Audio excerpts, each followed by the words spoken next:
Shields up, Ironbreakers. Rurikhan here coming at you with another video. Welcome back to Monster Hunter Rise, and today I'm bringing you another one of my weapon previews. This time around, we're going to be taking a look at the longsword because I figured it would be a good follow-up to the greatsword. Now, those of you who followed this channel for a while are probably aware of the fact that I am not a big fan of this particular weapon. The reasoning behind that is simple. I feel the weapon excels far more than it has any right to, both offensively and defensively, in the hands of the right hunter. That is to say, a hunter that has mastered both the Yai Spirit Slash as well as the Foresight Slash, because once you master those two techniques with the longsword, basically there's very little that a monster can actually do to you. You become an unstoppable killing machine, because if the monster roars, you'll Foresight Slash to it. If the monster does a big attack to you, you just Foresight Slash through it, and you maintain an offensive the entire time, basically tripping the monster the entire time. And due to the fact that this weapon has a ridiculous amount of reach, you're also able to constantly connect your hits regardless of, so long as you have a basic notion of where you are positioning yourself in the monster, thus granting you once again ridiculous offensive capability at very little actual defensive cost. Now that is just a personal opinion. Take it as you will. I'm not saying that you shouldn't play longsword. I'm saying that I personally am not a huge fan of the weapon. But having said that, let's actually take a look at what the weapon is looking like in Monster Hunter Rise. And pretty much, if you've played Monster Hunter World Iceborne, the weapon is going to feel incredibly familiar to you, with the exception that it no longer has the thrusting slash that pulled you up into the air that brought you down to the Spirit Helmbreaker. That is now reserved to a wire bug ability or a Silkbind ability, whatever you want to call them. So let's take a look at the basic combos, and then we'll talk about what has actually changed. So you still have your step slash, which is like your very first slash that you tend to do with your basic attack button, which in this case is the X button. And that takes you into your basic attack combo, which is like 2 slashes, a poke, and then an upward swing, and then back to the 2 slashes, or just 1 slash at the end. And basically this is an infinite combo. The whole purpose of this combo is to charge your spirit gauge. As you guys are no doubt aware, you can see the spirit gauge next to your sharpness. Nothing really changes much there. Your A combo still does your poke and upward swing.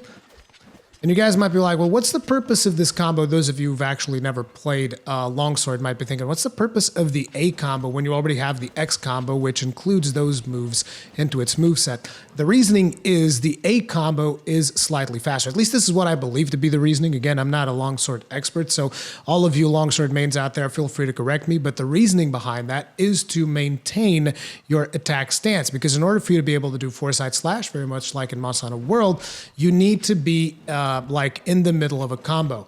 So basically, using the A combo to extend it, you get like a very quick thrust, a very quick slash, a very quick thrust, a very quick slash to prepare yourself for an oncoming attack, because you can't do Foresight Slash without being like kind of in the middle or recovering from an attack animation. So this just kind of like artificially extends your combo with a very quick attack to prepare you for an oncoming attack of the monster, so that you can do Foresight Slash, which is right trigger and A. And it does this. Now, Foresight Slash, if you manage to land it at the right time, and that is to say right before a monster hits you with one of his attacks, you'll be able to counterattack the monster and instantly fill the entirety of your spirit gauge. After that, you can follow up that attack with the right trigger for a Spirit Slash, which will level up your spirit gauge by 1. Now, this shouldn't really be used. This is the same way that it worked in Monster Hunter World, and that is why I say that the Foresight Slash is one of the most important abilities of the longsword. It allows you to stay on the offensive at all times, and if the monster does anything that can be in the slightest a threat, you can counter it with Foresight Slash and consecutively increase your damage against the monster as well. That's not the only thing we're getting back from Monster Hunter World, because if you guys remember, Iceborne also brought us the Secret Sheath. Actually, I don't know if it was called Secret Sheath in Iceborne. I seem to remember it was called the Yai technique or something like that, because that is what the technique was called by samurais of old, which is the ability to draw your blade into an attack, basically. That's what Yai is all about. And basically you can do that again in Monster Hunter Rise, and the way you have access to it is after pretty much any attack, you can do right trigger and B, and that will sheath your weapon and put you in this position, which unlocks 2 other attacks that you can do. So you can press X again for a Yai Slash, I think. I'm not exactly sure the name of the abilities, guys. No, I'm terrible with names. But this basically, if it connects, causes your spirit gauge to regenerate. So it constantly fills up your spirit gauge if you land this attack. The other attack that you have access to when you go into the sheathing stance is the Yai Spirit Slash. Now, the Yai Spirit Slash used to decrease your spirit gauge by 1 unless you hit the attack. So it's a very powerful attack if it connects with the monster at the right time. That is, just as you're about to get hit, because you guys can see the theme here. Longsword is very much about countering the monster's moves. If you manage to land the Yai Spirit Slash just as you're about to get hit, it's going to deal a lot of damage. And in Monster Hunter World, it would just deal a lot of damage, that's it. In Monster Hunter Rise, it also levels up your spirit gauge. So you can level up your spirit gauge through the Foresight Slash, and you can level up your spirit gauge through the Yai Spirit Slash. And this time around, if you miss the Yai Spirit Slash, you don't get punished for it at all. Now, in Monster Hunter World, if you miss the Yai Spirit Slash, you would lose 1 level of spirit gauge. Not this time around. So I guess you could say Longsword got buffed, but that would be way too premature, because even though it seems like it got buffed from a mechanical standpoint, we don't know what the movement values are for any of these abilities. So for all we know, it could have gotten a nerf if you do the mechanic correctly. Who knows, right? It's too early to tell. We'll only really know about these things when we get to the final game. But that is Foresight Slash and the Yai techniques. Now, you should also keep in mind that you can go into the normal Spirit Slash from a variety of moves. And like, for instance, there's another slash that you can do, which is the X+A, which is like a dodge slash almost, which allows you to dodge sideways to avoid oncoming attacks. So Fate Slash is another somewhat important technique that you will want to learn, because like you can attack and then dodge to the right, or you can attack and then dodge to the left, or you can attack and dodge backwards. So this is a technique that you'll also want to keep in your arsenal. Like I said, this is just X+A. So you can do your Spirit Slash from a Fade Slash, and it is, if I remember correctly, a little bit faster than normal. So it goes like this.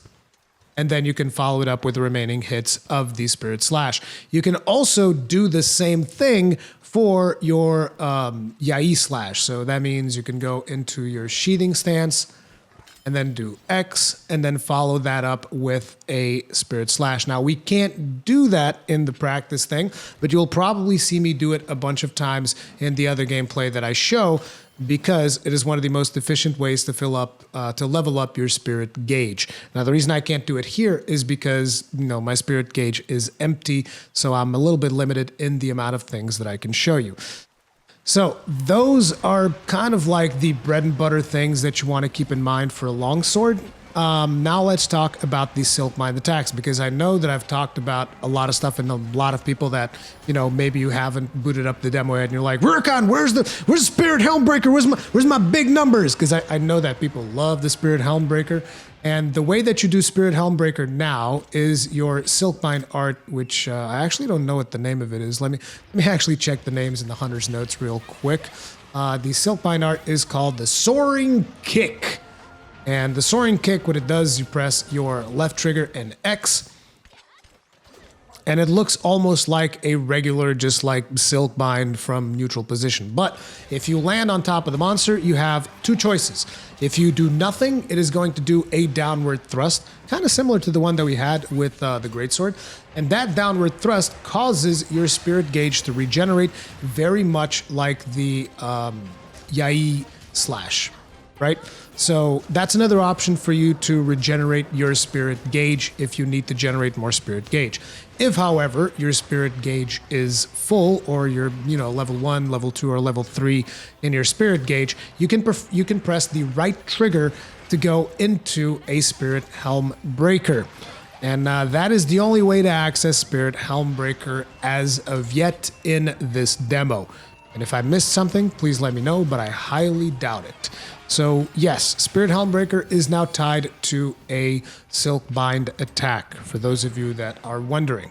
Those are the two options that you have whenever you do your soaring kick. Now, the other ability that you have, the other Silkbind art, is called Serene Pose, and it is the third counter. That's right, count them. You get Foresight slash, Yai Spirit slash, and Serene Pose for a counter. Now, Serene Pose, personally, I am not a big fan of. Maybe I'm missing something. Like I said, this is not a weapon that I like all that much. I'll have to play it a significant amount to be able to do my weapon guide when the game actually comes out. But for the demo, I really don't feel like investing that much time into it. But Serene Pose looks a little bit like this. And basically, if a monster hits you while you are doing this, you will counterattack it with a strong attack. The amount of damage that you will deal is going to depend on what the level of your spirit gauge is. So naturally, having a higher spirit gauge is going to make you deal more damage on the monster. And as far as I'm aware, this thing can counter anything. Okay? So, you know, you have 3 different counters with the longsword, and you have pretty much everything that you had in Monster Hunter World, with the exception of Helmbreaker, which is now tied to a Silkbind attack. You still have your aerial attacks. You can jump off of ledges and do them. You can also do your Spirit Slash from a ledge, even though you can't really see it properly here because I don't have Spirit Gauge, but I'm sure you'll see me do it in the footage that I will show. And no sliding attack, because like I said, the only weapon that has a sliding attack now is the hammer.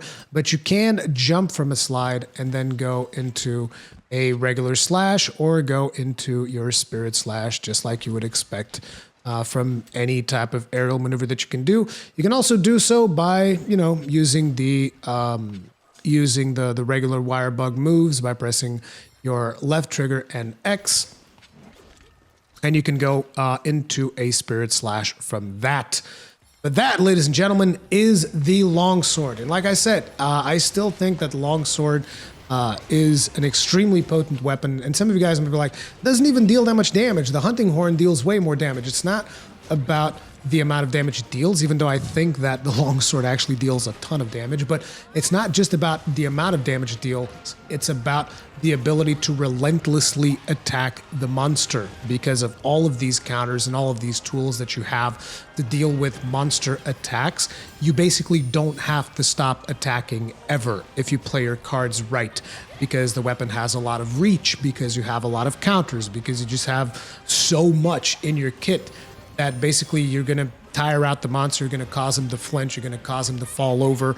It's also great for slashing legs. Not to mention that you can be real annoying to people that still don't have a brace decoration, which in this demo is particularly noticeable. But anyway, that's going to be it. If you guys enjoyed this video, hit it up with a like. I know that you guys are not going to enjoy this video, so feel free to hit it up with a dislike. But that is going to be it for now. If you usually enjoy my content, subscribe, hit the bell notification icon, and all of that jazz. I'll see you guys in the next one. Stay strong, stay safe. Peace out.